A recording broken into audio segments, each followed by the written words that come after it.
the glass half full or empty from the weekend? First thing you take is losing sucks. You're sort of after 9 wins in a row. It's a little bit of a reality check for us, but it's a good opportunity for us, I think.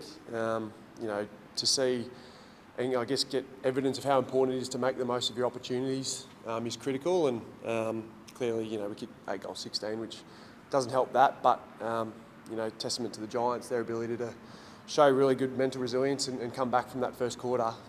That's something that I feel like we can continue to grind towards. And it was obviously disappointing not to get a result at home, but at the same time we'll take some good learnings. How much of a kick in the guts is it? Because now you're in the top 4, now you're out of the top 4, and that sort of fates out of your control now. Yeah, obviously it would have been nice to get the 4 points, but we've been playing at quite a good level for the last sort of 3 months, I guess, and because of our first half of the season, we probably weren't able to slip up as much on the weekend as we would have liked. But at the end of the day, I'm still confident that we can do whatever we want to achieve this year. Regardless of where we finish, super confident and positive about what we can achieve, and I feel like as a group we feel the same way.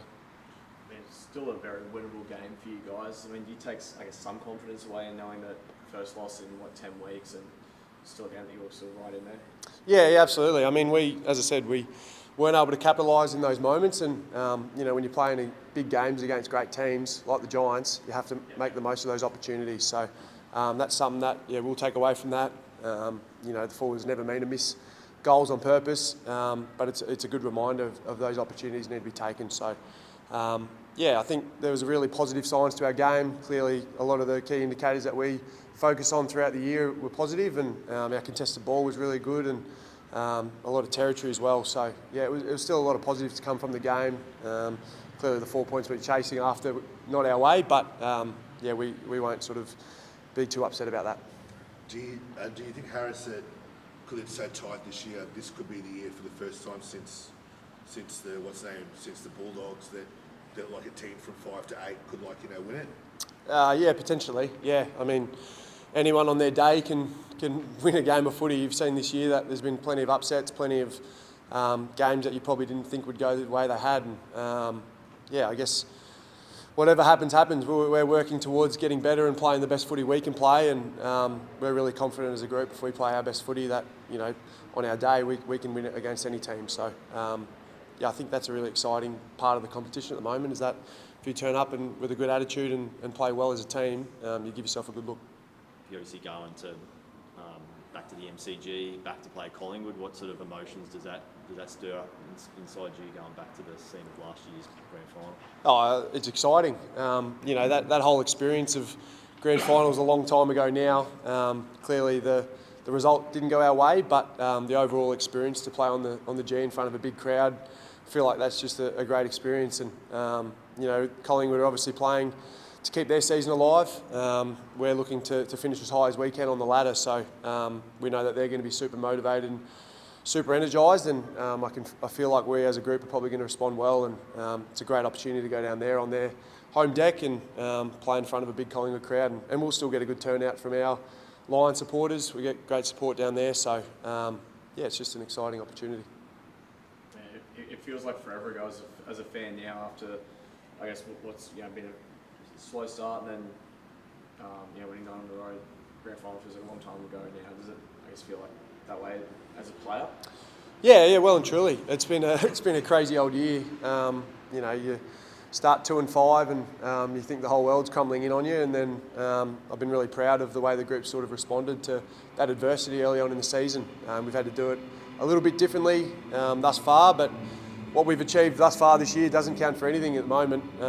The next however many weeks we're playing for is what really counts. So it starts this weekend against the Pies. As I said, they're going to be super motivated to keep their season alive, and I'm sure we'll be really excited to go down there and play on their Dunhill. Tell us about the back line a bit, Harris. You've obviously had some injuries to key players, as in key position players like yourself down there. You've had Darragh next to you. Froggy's been the constant. What's it been like trying to get some sort of chemistry down there, I guess? Yeah, it's been fun, to be honest. As I said, we've had a little bit of change throughout that area, not necessarily just the tall backs, but even amongst our small backs as well. That group of 7 sort of had a bit more rotation and change than normal, and I feel like we've been able to unearth some really great young talent. You know, guys like Shadow Brain have come in and played a really strong role for us. Darcy Wilmot just continues to get better week by week. And then, yeah, obviously Joycey's done an unbelievable job getting back from a broken jaw, playing some really high-level footy, and you know, Frog's been a bit of a constant down there, which has been really enjoyable. So, yeah, it's been something that we've had to work through. Clearly, you know, we'd love to have Jack Payne out there playing. He's working away hard to get back. So, yeah, when the time comes, he'll be back, and I feel like, yeah, as a group, we've sort of been able to mould and fit in with what the rest of the group's trying to achieve. Yeah, Eric's obviously sort of seems like week-to-week proposition at the moment. Would you like to play a game alongside him? Like, I know he was tried there when you were out of the team. Is that something you think the team might explore potentially? Yeah, potentially. It's probably dependent on matchups, to be honest. I don't know. I haven't sat in on the coaches' meetings and stuff like that, but you know, he showed in that Gold Coast game when I wasn't playing just how good a job he could do down back, and you know, he's pretty quick to remind us how good he was as an under-18 as a defender, and you know, certainly playing as a forward, he always reminds me how easy it is to play as a defender. So yeah, it's exciting for him. He obviously came in and did a really good job, and yeah, definitely would love to play with him in the backline. Beautiful. Harris, it's been members round at the Gabba last week and down in Victoria this week at the MCG. How important are our members? I think we've grown every year for the last 7 years.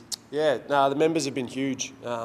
You know, the support we get all around the country, not just necessarily in Brisbane and Melbourne, but everywhere we play, we've always got a really strong following. I think we're at, 62,000 members now, which is incredible, considering I still remember maybe 4 or 5 years ago they were using the 31 for 31. They were using my ugly mug to try and promote to get to 31k members. So yeah, it's been fantastic to see. Clearly the AFLW have played a big part in that as well. Their success last year and certainly over the last sort of 5-6 years has been massive, and yeah, really proud, I guess, of what we've been able to achieve as a club, and also the support we get for both the men and women's program.